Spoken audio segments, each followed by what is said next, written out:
Hey guys, it's Devin and welcome back to my channel. It is a rainy, dreary, kind of yucky day where I live today, so don't mind the lighting if it goes in and out or if it's not the best lighting as usual, but I gotta film when I have time to film and my husband is off today, so here we go. So today is going to be a homeschool curriculum video. For those of you that haven't watched my last homeschool curriculum video, I will link it here so that you can take a look at that if you are interested.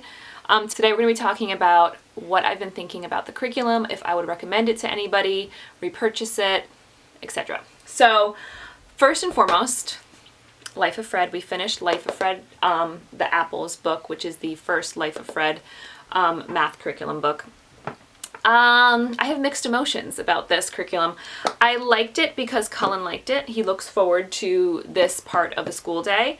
It's kind of a Montessori style method of teaching math. It's in like a story form. It does have other topics that it throws in there. Like it'll talk about a little bit with like science or history or just random little facts it'll mention throughout the story that'll kind of pique Cullen's interest, which is I think why he likes it. It's very basic, so if you guys have a kiddo that is having a hard time or struggling with math, this is really great because it'll introduce topics in a gentle way. For those of you that have kiddos like my son Cullen that loves math and excels more in math than he does in language arts, it's not really enough, so I kind of beef it up with Splash Math app that we do some days, as well as a big book of math worksheets, first to second grade, that we also do every day. So this is really not enough for him, but that's because he loves math. If you have a kiddo that's struggling, like I said, this might be a good option. But because Cullen does like it, and if there's anything in school that my kid likes, I'm going to continue buying it. I did buy the second one. This is Life of Fred Butterflies, the second book in the series, so we did repurchase it. Next thing is Cullen's Handwriting Without Tears book. This is not the cover, but the cover has his first and last name on it, so I'm not going to show you that. But he really liked this. We finished the first book, is the orange book, and we are on to the second handwriting book. I like this one. It's black and white. It's pretty straightforward and simple. It's just handwriting letter practice. And Cullen does struggle a little bit with that, so it's good. We do one page every single day. Every handwriting book, I imagine, is kind of similar, but I like this one, so there's no need to kind of look into any other one. I like how they teach the lessons. I like how they keep it simple. I like that it's black and white, so it's not too distracting. I like the feel of the paper. I know that's weird. I like the feel of the paper. Maybe that's random, but yeah, that's good. Handwriting Without Tears. Like that one. We are on the second book for our read aloud of The Secret Zoo. We finished the first Secret Zoo for our read aloud, and I really liked the book. I thought it was cute. I think I've mentioned before that we do older than his age bracket. We will pick a book. So this is probably for middle schoolers. My son is in first or second grade. And we do a read aloud in the morning for 1 or 2 chapters, depending on how well he's paying attention. And I think it's good because it introduces new words, new language, new ideas. Even for myself, a couple times I've had to look up what certain words meant because he asked me. So this one, my favorite one that we've read so far has been Wild Robot, because I feel like it was advanced but not too advanced. Sometimes The Secret Zoo can go into too much unnecessary details of like the scenery or how people are dressed or look, or a little bit too much, and I kind of start losing him a little bit because he is only in first grade, whereas Wild Robot was descriptive without kind of being over the top with it. But I still like the book, obviously, because I bought the second one. So I like this. Tell everybody that read aloud is great. It's a great way to start your day, to ease into the morning. So if you guys have any recommendations for other books that you've read to your kids that they've really liked, please let me know because I'm always looking for new ones. The Story of the World is what we've been doing for history. Now we do science and history kind of a loop, so it's like an every other day type thing. And I do like it. I like The Story of the World so far. It's been good. You basically read out of the Story of the World chapter book.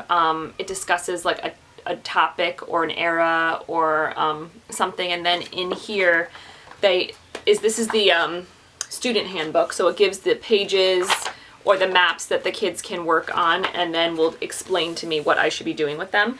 So I like it because it'll give multiple different options that you can do. Like, you can get really crafty with certain things, and if I don't have all that, it also gives me a page that I can also do with them as a page. So I like that. Maybe it's just me, maybe everyone's doing every single thing in here, but I don't. Sometimes I'm like, if they're feeling this chapter, we'll do all of the activities that it tells us to do in it. If they're not feeling the chapter, we'll do one of the activities. So I've been pretty flexible with this, so I do like it, and I really love and enjoy history, and Cullen seems to really be intrigued by history too, so far this has been good. Again, I feel like the thing about history is Cullen is very intrigued by it, but he is only 7 years old. So I feel like as he gets older, it'll be more and more fun to dive into history with him, because now there's only so much he can fully grasp and understand at his age. But we discuss it anyway, but it'll be fun to do it again as he gets older too, because we can go further into depth about it. Now here's the thing, easy peasy. This is our language arts. We are on this we do every day. So we're about this far through the book now. We've got a bit to go. But I like it and I don't like it. It's boring, kind of, but it gets the job done, and it is easy, and it goes in order, so it's not something that I have to plan, which I love about it. Does Cullen look forward to doing the language arts? No, it's just another worksheet. So it's not like exciting if you're looking for something exciting, but I like that it does get the job done. It's simple. I don't have to do any further work, and you probably could, you know, bulk this up or add more to it if you want to, you know, do something more exciting and fun. So I like it, and I don't. It's kind of, I guess that's what it is. Another book, I don't think I mentioned this in my first video about curriculum, but I purchased this just because I realized like a couple weeks in that I didn't have anything specifically for like spelling. Like, we had reading, we had language arts, but we didn't have like a spelling book. So this is a spelling weekly practice book. So it literally 2 pages will be like, okay, this is week 18. This is week 19. These are 2 pages for week 19. This is your 2 pages for week 20. So what I've been doing, beginning of each week, I will have him start by doing his first page, which basically is tracing the word and then writing it in the column. I don't have him write it. You can have him write it twice. I have him write it once just because he struggles with handwriting and then he gets really frustrated. So once, and also tracing it. The next day, I will read the words to him and have him try to write them on the whiteboard by listening and trying to remember the sounds of the word. The third day, I will have him do the next page, which is writing your words, finding your words. It's like a different activity every time. Not every second page is the same. They all look a little bit different. And then the 4th day, because we're a 4-day school week schedule, I will do a spelling test. So I will sit and have him, I'll read the words to him and then have him write on a piece of paper, 1 through 10, write out his words, and then grade it. So this has been a simple, straightforward thing where it's not the same thing every day, so it doesn't bore him. So I would recommend this to everyone. It's simple. It's not like a fancy, like amazing book, but it gets the job done. I like it. Cullen doesn't hate it because it's not too long. Yeah. I will link, again, try to find all these and link them down below in my description box if you guys are interested in any of these or want to find them. This is also, I just wanted to mention this quick. I don't know if I mentioned it in my last curriculum video. This is the reading lesson, Teach Your Child to Read in 20 Easy Lessons. This is a big book, you guys. So I would be lying if I told you I did every single page. But I have been going chapter by chapter and picking out pages to do with him just to kind of help him with his reading. This is a hand-me-down book. And I like it. I think it helps. It's helping him just get more and more practice in. And we also use the Bob books. And we've been, from time to time, using his Homer app as well as the Super Y app on the iPad sometimes, just to kind of break up the day and let him do 15 or 20 minutes on the iPad of reading or learning practice. Because I feel like any way that you can find to do the same thing, like the same type of lesson, but in a different form, it makes it less boring and it ingrains it more into their brain. So that's kind of what I'm trying to do.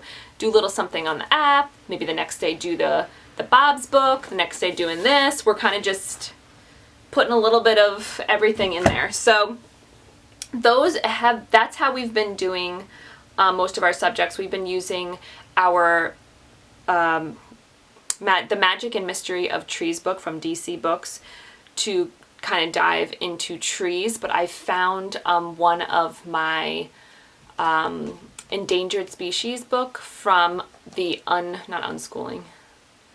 fun schooling curriculum that I had tried to do with Cullen last year, but I think it was a little bit too advanced for him, but he's been asking me about it. So I think we're going to kind of go between our trees and endangered species for our science kind of option and study, because he's into it right now. So I might as well kind of go with the flow with that.